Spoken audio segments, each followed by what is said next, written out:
Hello, everyone. I'm here to go over the syllabus with all class members.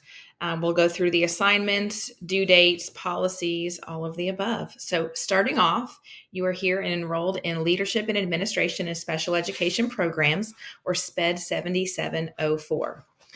This course is meant to give you a good understanding of leadership, but from a different perspective. So while many of you are in the classroom at this time, you'll be able to take on the perspective of a leader within the building, whether it's the in-school coordinator, a principal in the building, a director of special education. We have a lot of opportunities for leadership within special ed.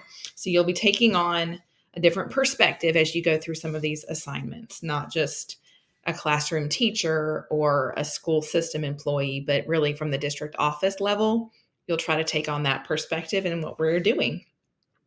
Just moving on, ways to contact me. I've got my university email there as well as a phone number. You can text that phone number. That is a cell number, and I will get back to you. If I don't respond to an email within one business day, please feel free to text or call, and I look forward to working with you all throughout this course.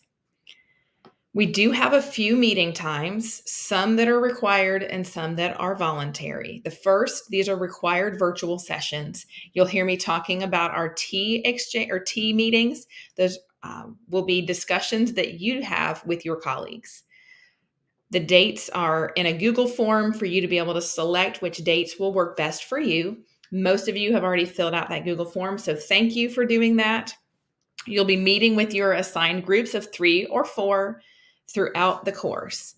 And in those, you'll be going over chapters from the book that we're going to get to in just a second. But again, those are required. They are graded and can be a large part of your grade. So please make sure that you have those dates and times in your calendar and that you are attending those as we go through the process. There is one tea session that you will lead, and then 3 others that you will just join in the discussion and participate. The next part would be some voluntary virtual sessions. So these are opportunities for you to ask questions, get clarification on assignments, anything like that throughout the course. So I'll be available October 3rd, October 10th, and November 6th at 7 p.m. If no one's logged in by 7:15 and I don't have a message from anyone saying that they're going to log in at 7:30, 7:45, that they can't make it at 7, I'll be logging out. So if you have some questions and know that you won't be able to get to the computer or use your phone to log in by 7 o'clock, just let me know and I will stay on there for you. The text for the course is Caring Enough to Lead, How Reflective Practice Leads to Moral Leadership. So please make sure that you get that through your ebook Day 1 access in CourseDen. Within this course, you're going to be working on leadership and policy. Those are some of the CEC advanced standards. So you'll see the assignments and the learner objectives that go along with that. You will also work on professional and ethical practice. So really, we're going to be doing a lot with leadership and a lot with ethics.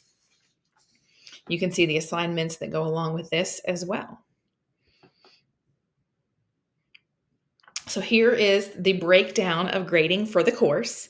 Please note, as I scroll to the bottom, 1,000 points are available. So if you are 900 points out of 1,000, according to the grading here, you will get an A or earn an A in the class. I believe there are 37 bonus points available as well. This leader interview offers some bonus points as well as some of your progress checks for your large project. The 2 bonus points for completing the T survey by the first day of the course will give you 2 points. And I believe there is a discussion board as well where you can earn 2 points as a bonus. But you'll see the breakdown here. There are 2 assignments with a minimum score. So that means that you have to reach that minimum score or higher to be successful in the course. The CELD P assignment, the lowest grade that you can earn and continue in the course is a 75%.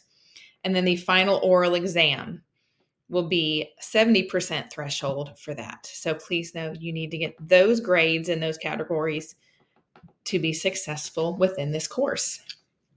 As I scroll down, I'll review some of these assignments with you. Again, I talked earlier about your T meetings.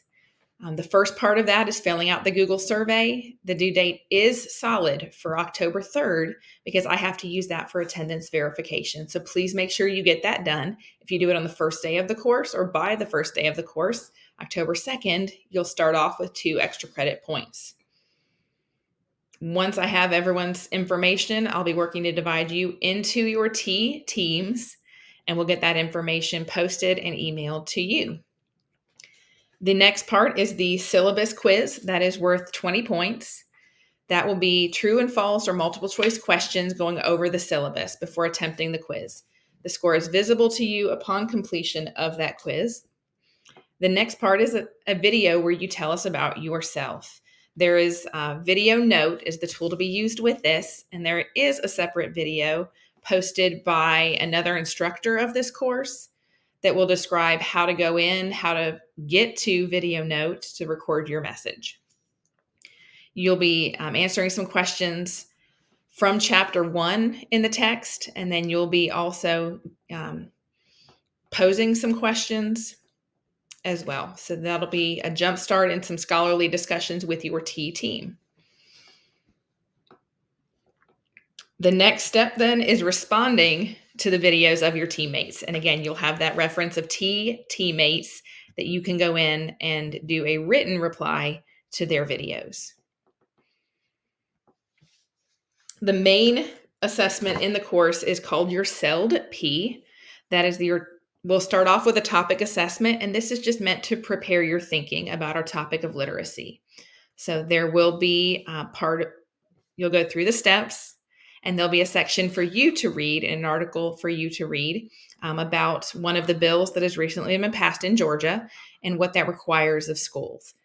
That'll just get you be thinking about the topic and get you going in that direction. Throughout the course, then, there are self-monitoring progress checks. So check number 1, if you would like to submit it at that time, it would be an outline of your project, your paper, a cover page for your paper, and you're going to be drafting your reference page consistently as you go through the project. So the reference page will be part of that first draft. If all of those are in place and you submit it by the due date, you'll be able to earn 2 extra credit points. Check number 2 is the introduction and then thesis and purpose. Again, submitting that. And please know through any of these, you can then also submit to Grammarly to get your edit suggestions, and you can turn it in to make revisions as well. And that's going to catch anything with plagiarism that might need corrected. So please use those tools as you go through this. Again, these progress checks are not required, but it does break it down throughout the course to where you're getting chunks of it done throughout. Progress check 3 is your literature review. Again, use Grammarly, use Turnitin to make sure that everything is in line. And then check number 4 would be your conclusion, which is the plan moving forward and your recommendations. So those checks are not required. They are extra credit, but it's a great way for you to stay on a timeline as you move throughout that project. Please keep in mind, it is a key assessment. It is graded, and you must score at least a 75%. There is a rubric for you to follow, so please, as you're going through the checks, also check against the rubric to make sure that you're meeting all of those requirements. There are certain parts of that project that are easy 4s on that rubric. So make sure that you are taking advantage of that. The next part, or next assignment, is the ethical dilemma project. So right here, you are identifying your core values to start, really getting that solid foundation of what is important to you or what are the non-negotiables. After that, you'll have an ethical dilemma resolution. So there is a real life situation for you to read through. You'll be able to take on different perspectives or see it from different perspectives as you work through that dilemma. The third part then that comes after step 2 would be optional with step 3 of an extra credit interview with a leader. So please submit questions and notes from the interview to earn that extra credit. That is 25 extra credit points. Understand that not everyone might get to that, but it's meant to be completed after step 2, before step 4, to really guide your thinking and help you even gain more perspective on the dilemma that you are dealing with. And then step 4 is the reflection essay. So this is really where you're pulling it together and submitting that final assignment. It's 2 to 4 pages, double-spaced essay reflecting your thoughts on that ethical dilemma project process and reflecting on that. So you must have parts 1 and 2 completed before you can submit part 4. Getting back to our team meetings. During one of the meetings, you will be the facilitator of the meeting. So this means you're going to create the agenda. You're going to upload that the Sunday before the week's meetings. And then you are going to facilitate the meeting. So you're coming up with questions about beyond the end of chapter reflections. So please don't just steal those, but come up with questions as you're reading that can really start some discussions within your group. Please remember to record the meeting for that 1-hour session. Then it's not in pause mode. Zoom audio and video technology should be functioning properly, so make sure that you test that out. And these sessions cannot be rescheduled. There's no makeup for those sessions as well. So please keep that in mind. Your assigned chapters are noted. So for your first T meeting, you'll be reviewing chapters 2 through 6. The second T meeting is 7 through 11. The third T meeting is 12 through 16. And the fourth T meeting is 17 through 21. After every T session, every team member, including the facilitator, will fill out a reflection survey. So that needs to be done the day after every meeting. So please keep that in mind.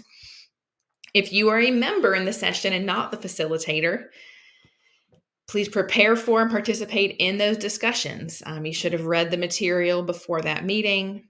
Again, meetings cannot be rescheduled, and that reflection opportunity will be there the day after so that you can complete that for the final part of that grade. You'll note that when we do those T meetings, chapter 22 is not on there. So that is an extra credit opportunity for a discussion post. So that could earn you 2 points. And then moving on to one of the final parts of the class, we have the financial budget. So you'll be doing the quiz first, and then you're going to be submitting a simulated budget. So we'll work through that towards the end of the class. And then the final part is your oral exam. So this will be a 15-minute individual interview with me via Zoom. You must score at least a 70%. And the topic for this will be your Ldrshp project. So after you submit that, I'll be reading through those, coming up with some questions, and it's sort of like a mini defense. I'll be asking you for your thoughts on certain things as well. So here's our class schedule information. Please note, anything that is in red cannot be changed that due date. You have to have that submitted on time. So please note all of those dates, again, in red, cannot be changed. Please mark these in your calendar so that you are up to date on when stuff is due. I don't want you missing any deadlines. I want to be able to support you in that. And please also note that you have several projects going at the same time. So it's not that you work on one, you finish it, and then you move on to the next. Some of them are happening simultaneously. So you'll even notice, October 21st, you're working on something for Module C, but then the 22nd, something is due for Module D. You've got Module B going at the same time. So please know that you're going to have a lot going on throughout these 8 weeks. Again, I'm here to support you in that. So please let me know if there is anything you need. Some of the course policies and resources that are available to you. First and foremost is academic honesty. Especially in a class about leadership and ethics, making sure that you are adhering to the highest standards of academic honesty. This includes citing all of your sources. It includes, catching any plagiarism. You are not allowed to use any papers from previous courses. So really, as you're going through your assignments, you are starting over on all of the topics and all of the content of those. We will have a separate video regarding artificial intelligence and the use of AI and possibly ChatGPT and the guidelines for use with that. But please know that is meant as a tool and not something that will write your papers. So please be very mindful of academic honesty. Grading criterias are provided in CourseDen. So all rubrics are there. Anything that you might need is there that you can access throughout the course. We want quality over quantity. So please do not add fluff to any of your assignments or feel the need to go beyond the suggested page length for those assignments. And then everything needs to be in APA style. So please have the 7th edition of the APA manual available for your reference. If you don't have one, I would advise getting one for the course. You will use it throughout other courses, I am certain. Attendance policy, I'm going to hit on it again. Those T meetings are mandatory. I have voluntary sessions 3 times throughout the course, but you must attend those T sessions. There are no makeup opportunities. And then the oral exam at the end is another event that you will need to attend. Please be mindful of the deadlines. Please work out what you need to in advance with time management for that. I don't want anyone feeling overwhelmed at the end of the course when stuff comes due. Just please keep up with that throughout the course. But if you do need assistance, if you do need any extra time on some of the other due dates, please notify me as soon as possible, and we'll try to work through that together. The expectation in this course is that everyone will use person first language. So this means that instead of I teach disabled students, you would say I teach students with disabilities. The person always gets mentioned first, and then the disability is secondary. So please keep that in mind in your writings, in your conversations, all of the above. Late work, I just mentioned. If you need extra time on any of the assignments that do not have the red due dates, please let me know at least 2 days in advance. Otherwise, we are looking at a 20% reduction per day that it is late. So reach out to me if you need any of that extra time or if you need extra support with that. Punctuality is important, so please be on time for your T meetings and your final oral exam. I plan to return assignments earlier than 7 days. However, some of them are longer than others. So the university gives a timeline of 7 to 14 days after the due date if the assignment is submitted on time. The amount of time that it takes to give the feedback will be dependent on how long that assignment is. And then professional conduct. Please make sure that in your interactions with one another, either in print or face-to-face through those Zoom meetings, that everything is professional. Make sure that you have correct grammar and spelling when you're submitting assignments. If it's for one of the chats, please, if you want to type it first in Google or in a Word document and then copy and paste it over after you've done spell and grammar check, that will be fine as well. Everything needs to be written in Times New Roman font, 12-point type. So please make sure that's in place for your assignments, and you should double space all written assignments. Discussions can be single spaced. If I don't get back to you within 24 hours, please feel free to text or call me if you really do need something. The university gives 48 hours, but I really want to be available to you, especially with the short timeline of this course. And then there is help information throughout the rest of this, as well as policies that you'll be able to read through on your own. So please know that all of this is here to help you. I am here to help you, and you are going to have a very successful experience through this course, hopefully. If you do need anything, again, please reach out to me. That is what I am here for, and I'm so excited to start this course with you all.